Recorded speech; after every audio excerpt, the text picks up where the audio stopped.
सुहेल साहब, बहुत शुक्रिया आपके वक्त का। ये बताइएगा कि इंतखाबी मुहिम इख्तिताम की तरफ अब जा रही है, आपके ख्याल में मरकज़ में क्या सूरत हाल बन सकती है? देखिए जी, अगर आप फिगर्स की तरफ जाएं तो कौमी असम्बली की जिन सीटों पर इलेक्शन होता है वो हैं 266, और इसमें जो 133 ले ले वो ज़ाहिर है उसकी मेजॉरिटी हो जाती है, उससे उसकी गवर्नमेंट बन जाती है। रिज़र्व सीटें भी जिस तरह से आप अपनी इन सीटों पे जीतते हैं उसी के तनासब से आपको रिज़र्व सीटें भी मिलती हैं ख़वातीन की। तो इसलिए ये इलेक्शन इम्पॉर्टेंट होता है क्योंकि इसी से मेजॉरिटी डिटरमिन होती है। तो इस वक्त तक की जो सूरत हाल है उसके बारे में अंदाज़े लगाए जा सकते हैं। वैसे तो दुनिया भर में इलेक्शन जो है वो सरप्राइजेज़ लेके आता है।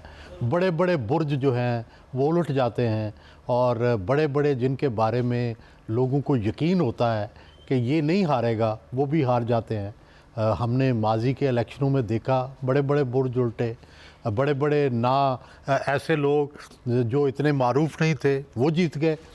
पीर पगाड़ा को शिकस्त हो गई, ग़ुलाम मुस्तफ़ा जतोई को शिकस्त हो गई, पिछली दफ़ा बिलावल भुट्टो लियारी से हार गए, इससे पहले इमरान ख़ान को लाहौर से शिकस्त हो गई। तो ये होता रहता है, इसलिए इलेक्शन सरप्राइजेज़ लेके आता है, और इस दफ़ा भी इलेक्शन वही होता है जो सरप्राइज़ लेके आता है। इस दफ़ा भी सरप्राइजेज़ होंगी, इस दफ़ा भी बुर्ज उल्टेंगे। हाँ, कितने उल्टेंगे, कहाँ उल्टेंगे, किसके उल्टेंगे, ये इलेक्शन बताता है।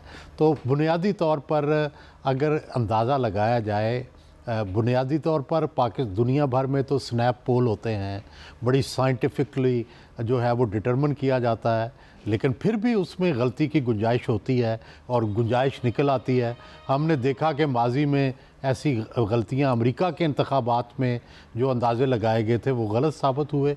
तो अब तक भी यहाँ पे अदारों ने जो अंदाज़े लगाए हैं, जो हमारे ज़राए हैं वो ये बता रहे हैं कि नून लीग लीड करेगी अगले इलेक्शन के रिज़ल्ट्स के मुताबिक, और उनका अंदाज़ा ये है कि 100 से 110 तक जो सीटें हैं वो नून लीग जो है वो ले लेगी, और उसके साथ कोलिशन मिलके जो कि छोटी पार्टियां होंगी वो मिलके हुकूमत जो है वो बनाएंगी। तो आम ये तवक्को की जा रही है, लेकिन ज़ाहिर है वल्लाह बिस्सवाब, क्या अगर 60% जो है टर्नआउट आ गया और अगर बहुत ज़्यादा पीटीआई निकल आई तो ये अंदाज़े बिल्कुल गलत भी साबित हो सकते हैं, बिल्कुल टोटली चेंज। लेकिन अगर मामूल के मुताबिक इलेक्शन हुआ तो ये अंदाज़ा लगाया जा रहा है कि नून लेड गवर्नमेंट जो है वो अगली बनने वाली है।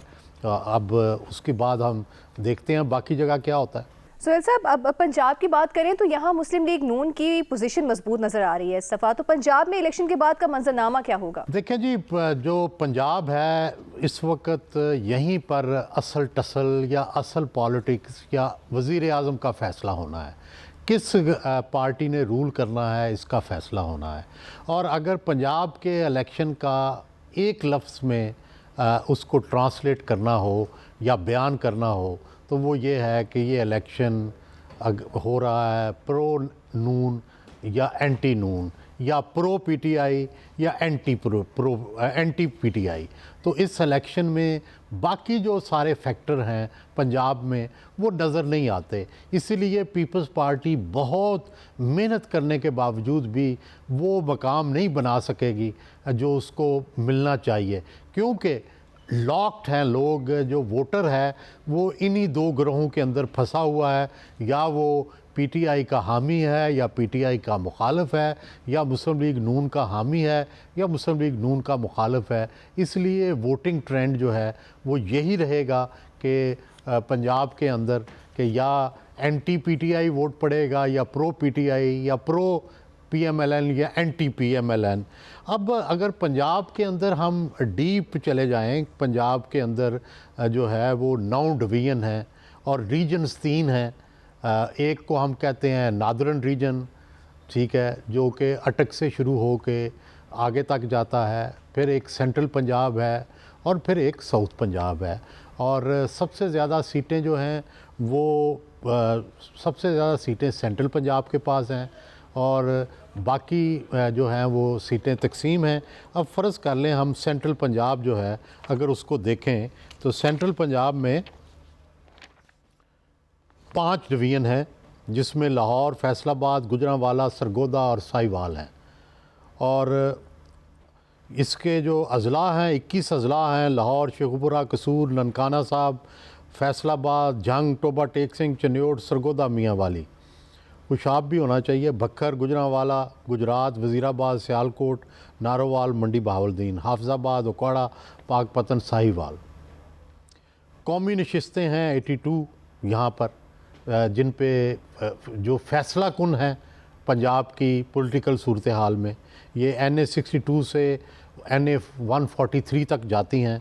सूबाई नशिस्तें इसके अंदर सेंट्रल रीजन के अंदर इसमें 178 हैं। तो अब अगर पिछली दफ़ा का हम जायज़ा लें तो देखें 2018 में PTI ने सेंट्रल पंजाब से बड़ी कम सीटें ली थी, 28 सिर्फ, और PMLN ने बावजूद बड़ी मुश्किलात के 49 सीटें जीत गई थी। और ख़ासकर जूँ ही सेंट्रल पंजाब में दाखिल हुआ था, नॉर्थ पंजाब में PTI जीती थी, लेकिन जूँ ही सेंट्रल पंजाब में एंटर हुए तो जो थी नून जीतना शुरू हो गई थी गुजरात से। तो और क्यू जो थी वो सिर्फ 2 सीटें जो है वो जीत सकी थी। तो इस दफ़ा जो है क्या पिछली तरह का मंजरनामा दोहराया जाएगा जिसमें नून जो थी उसको सेंट्रल पंजाब पर सबकत हासिल थी, या सेंट्रल पंजाब का सेंटिमेंट भी बदल चुका है, ये देखने की बात है। और ख़ासकर पिछली दफ़ा फैसलाबाद में हमने तब्दीली देखी थी कि जो बहुत ही प्रो PMLN हुआ करता था फैसलाबाद, उसके रिज़ल्ट्स जो थे प्रो PTI आए थे। लेकिन इस दफ़ा नून ने बड़े एहतियात से वहाँ पे टिकट दिए हैं। क्या इस दफ़ा फैसलाबाद डिवीज़न मुख्तलिफ बिहेव करेगा या 2018 तक, तो ये देखने की बात है। इसी तरह इसमें गुजरांवाला बड़ा स्ट्रांग होल्ड रहा है नून का, सियालकोट बड़ा स्ट्रांग होल्ड रहा है।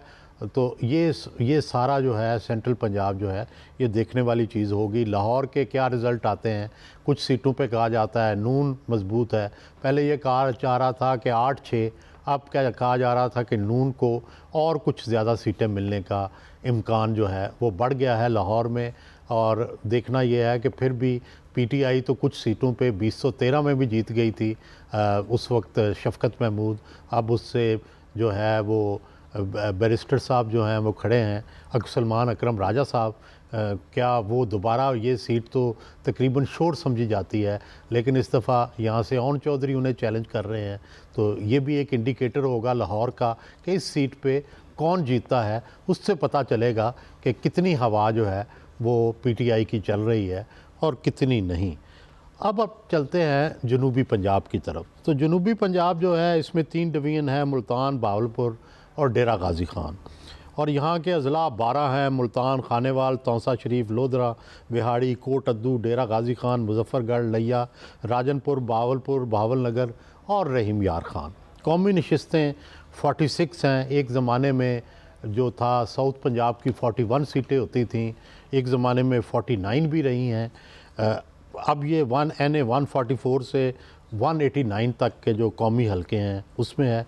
2018 में साउथ पंजाब जो था, यहाँ पे आपको याद होगा कि वहाँ साउथ पंजाब जनूबी पंजाब महाज बन गया था, एक ग्रुप बन गया था जो अल्टीमेटली नून और पीपल्स पार्टी के जो लोग थे वो PTI में चले गए थे और ये सारे इलेक्टेबल थे और आखिरी वक्त जाके PTI में शामिल हुए थे, जिससे जो रिज़ल्ट थे वो बदल गए थे।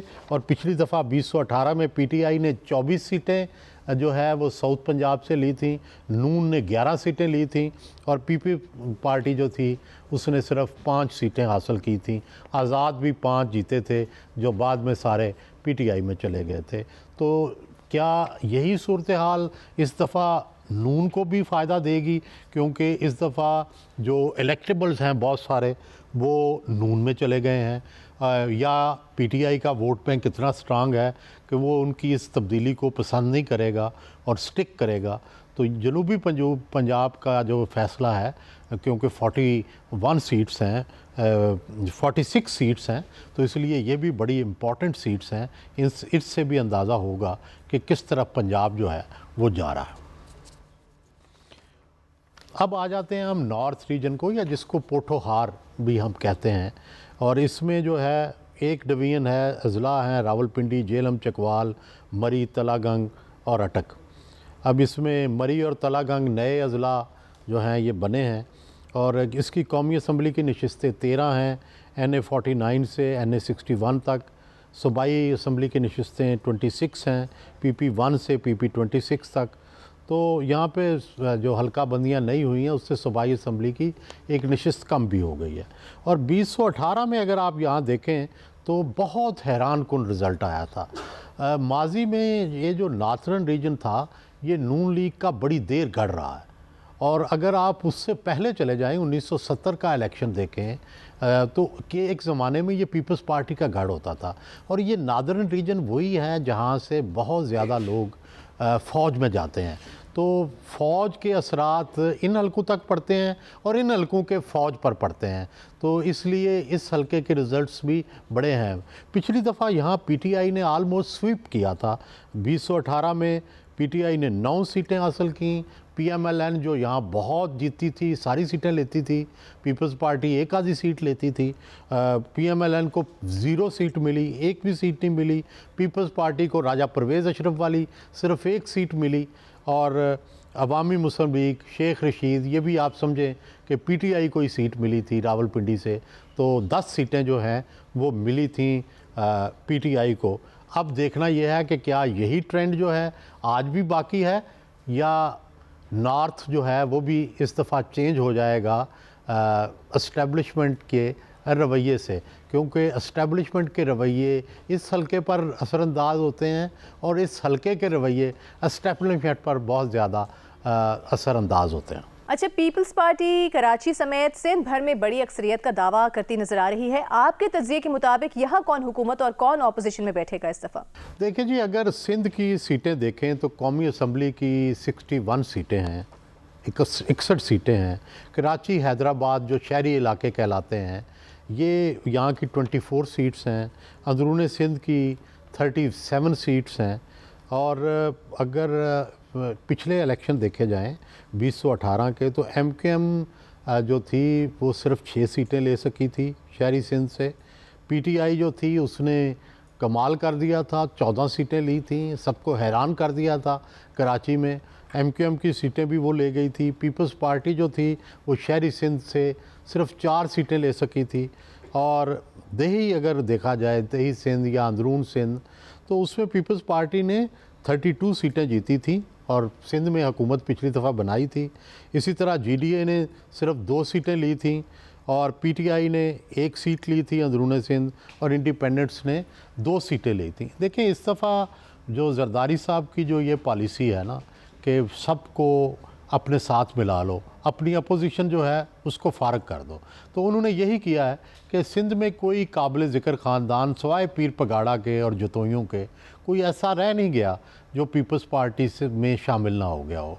मेहर ख़ानदान था, उसके अंदर इख्तलाफात को बिलावल भुट्टो साहब ने और जरदारी साहब ने बैठ के तय करवाया, और जो मेहर कज़न थे आपस में उनको सीटें बांट दी और दोनों को अकामोडेट कर दिया। चुनांचे वो सीट भी जो है वो उनके हाथ चली गई। गौस बख्श मेहर साहब जो थे वो भी पीपल्स पार्टी में शामिल हो चुके हैं। तो यूँ लगता है कि सिंध में जो वो सीटें थी सिवाय फहमीदा मिर्ज़ा के और पीर पगाड़ा के, बाकी कोई ऐसी काबिल ज़िक्र मुखालफत हमें नज़र नहीं आती। तो देही सिंध तो में से तो तकरीबन बहुत भारी अक्सरियत से पीपल्स पार्टी जीत जाएगी। अब उनका दावा ये है पीपल्स पार्टी का कि हम 5 सीटें तो कराची से पहले ही जीत चुके हैं, हम इस दफ़ा 8-10 जीतेंगे। दूसरी तरफ MKM का ये दावा है कि हमारे साथ बड़ी ज़्यादती हुई पिछली दफ़ा और इस दफ़ा हम 12-14 सीटें जीतेंगे। और तीसरी तरफ जमात इस्लामी जो है वो कहती है कि हम बलदियाती इलेक्शन में सबसे ज़्यादा सीटें जीते हैं और इसलिए हमारा वोटर जो है वो बड़ा एक्टिव है। तो अब ये एक कंफ्यूज सी सूरत हाल है, लेकिन इसमें कौन जो है वो कराची इस दफ़ा जीतेगा, क्या कराची वन वे जाएगा इस दफ़ा या कराची स्प्लिट मैंडेट देगा, क्या पीपल्स पार्टी 10 सीटें 8 सीटें ले सकेगी, क्या एमक्यूएम अपनी ओरिजिनल स्ट्रेंथ पे चली जाएगी, या पीटीआई जो है जिसने पिछली दफ़ा ये कमाल कार्य दिखाया था इस दफ़ा भी कोई सरप्राइज़ देगी। गो अगरचे उनके उम्मीदवार सामने नहीं आ रहे, बेशतर रुपोश हैं, इसलिए इतनी उससे तवक्को नहीं की जा रही जितनी के माजी में उन्होंने परफॉर्मेंस दिखाई थी। सुहेल साहब, क्या खैबर पख्तूनख्वा में तहरीक इंसाफ की पोजीशन माजी की तरह मजीद मुस्तहकम होगी या उनका वोटर उनका साथ छोड़ सकता है? ऐसी कोई पॉसिबिलिटी हो सकती है? देखिए, खैबर पख्तूनख्वा जो है ये आम तौर पर हमने देखा है कि इसके रिज़ल्ट्स बाकी सूबों से मुख्तलिफ आते रहे हैं। 2013 से जो है खैबर पख्तूनख्वा में पीटीआई नुमायाँ पार्टी बन चुकी है और एक परवेज़ खटक साहब की हुकूमत रही। फिर उसके बाद जब अगली बार आई तो परवेज़ खटक साहब को हुकूमत नहीं मिली, नए चीफ़ मिनिस्टर जो है महमूद ख़ान साहब बन गए। फिर महमूद ख़ान साहब भी अब परवेज़ खटक साहब के साथ जा चुके हैं। लेकिन क्या इसका वोट बैंक पे भी कोई असर पड़ा है कि दो वज़राए आला जो पीटीआई की नुमाइंदगी करते रहे हैं दोनों एक साइड पे हो चुके हैं? यहाँ पे देखें, अगर खैबर पख्तूनख्वा को डिटेल में डिस्कस किया जाए तो यहाँ हज़ारा की 7 नेशनल असम्बली की सीटें हैं। हज़ारा डिवीज़न आम तौर पर खैबर पख्तूनख्वा से मुख्तलिफ वोटिंग पैटर्न रहा है, लेकिन पिछली दफ़ा 2018 में एक ही पैटर्न था। पीटीआई जो थी पहले जो थी वो हारती थी नून से और नून का किला था हज़ारा, लेकिन पिछली दफ़ा हज़ारा से भी पीटीआई जीती और बाकी खैबर पख्तूनख्वा से जीती। तो पिछली दफ़ा सब जगह पर पीटीआई जो थी उसने खैबर पख्तूनख्वा में कमाल दिखाया। पेशावर वैली की 32 सीटें हैं। किसी ज़माने में ये एएनपी का गढ़ हुआ करता था। ख़ान गफ़ार ख़ान, ख़ान वली ख़ान उनकी बहुत अक्सरियत हुआ करती थी। फिर जब मजहबी जमातों से मुकाबला हुआ तो थोड़ा स्प्लिट हो गया। एक ज़माने में यहाँ कयूम ख़ान साहब जो थे उनका मुकाबला हुआ क्या करता था नैब से। कयूम ख़ान के हामी सब्ज़ टोपी पहना करते थे और जो गफ़ार ख़ान के हामी हैं वो सुरख टोपी पहना करते थे। तो अब तो मुस्लिम लीग का कोई नुमायाँ नाम हमें नज़र नहीं आता जो वो आलमोस्ट वहाँ से शायद उम्मीदवार तो खड़े हैं, लेकिन जिस तरह मुस्लिम लीग का ज़ोर हुआ करता था केपीके में वो ख़त्म हो गया। और बदकिस्मती से कालाबाग डैम का मंसूबा तर्क कराने के बाद और सूबे का नाम तब्दील करवाने के बाद जो मेजर 2 डिमांड्स थी वो जब मंजूर हो गई तो एएनपी का जो पख्तून कौमियत का स्ट्रांग नारा था वो भी कमज़ोर हो गया और पार्टी भी आहिस्ता आहिस्ता कमज़ोर हो गई। और दूसरा, दहशत गर्दों ने उनके इतने बड़े नामवर लोगों को रास्ते से हटा दिया और इतनी खौफ व दहशत पैदा की कि वो पार्टी उससे और कमज़ोर हो गई। तो 2018 के अगर रिज़ल्ट देखें हम तो 2018 में पीटीआई ने हज़ारा से तो 3 ली, पीएमएलएन ने 2 ली, एमएमए ने 1 ली और इंडिपेंडेंट से 1। लेकिन वैली में पीटीआई ने 27 और एमएमए ने 3, पीएमएलएन ने 1, एएनपी ने 1 ली। एक्स फाटा की भी 6 सीटें हैं, वो भी असरअंदाज होंगी इस दफ़ा। तो अब देखना ये है कि कहा तो ये जा रहा है कि पीटीआई छाई हुई है, लेकिन दूसरी तरफ जो बड़े बड़े नाम हैं वो पीटीआई को छोड़ चुके हैं। मसलन जो बैरिस्टर गौहर अली हैं, इनके मुकाबले में जो हैं वो 2018 में जीतने वाले पीटीआई के जो रहनुमा हैं वो खड़े हैं और उनको परवेज़ खटक की हमायत हासिल है। मुझे तो यूँ लगता है कि अब भी जो है वो केपी में तहरीक इंसाफ जो है उसका ही जो है हवा चल रही है। लेकिन कुछ लोग इससे इख्तलाफ भी करते हैं और वो कहते हैं स्प्लिट मैंडेट आएगा। लेकिन मेरी ज़ाती राय गलत भी हो सकती है, लेकिन मेरी ज़ाती राय ये है कि अब भी केपी में पीटीआई जो है उसका गलबा रहेगा। अच्छा, ये बताइएगा क्या बलूचिस्तान में माजी की तरह मखलूत हुकूमत बनेगी या इस दफ़ा कुछ अपसेट हो सकता है? जी देखें, बलूचिस्तान में 16 कौमी असम्बली की सीटें हैं, पख्तून बेल्ट की कम सीटें हैं 4 हैं और बलोच बेल्ट की 12 सीटें हैं। कुछ लोग बाद सीटें मिक्स भी हैं जिसमें पख्तून और बलोच दोनों शामिल हैं। तो यहाँ देखें 77 के बाद से बलोचों में सिर्फ एक दफ़ा JWP जो थी जमहूरी वतन पार्टी, या एक दफ़ा जो थी मैंगल साहब की पार्टी, उसने कोई नुमाया सीटें, या डॉक्टर मालिक की सीटें, ये सारी कौम परस्त जमातें हैं, इन्होंने नुमाया हासिल की थी। वगरना अब बलूचिस्तान में साल से जो इलेक्शन होते हैं उसमें कोई एक पार्टी नुमाया हैसियत नहीं हासिल करती।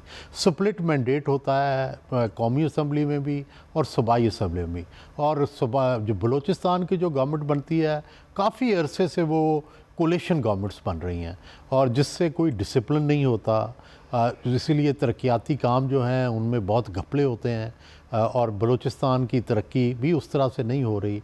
कोई वहाँ स्ट्रॉन्ग एक सियासी जमात का जो है वो स्ट्रॉन्ग होल्ड नहीं है।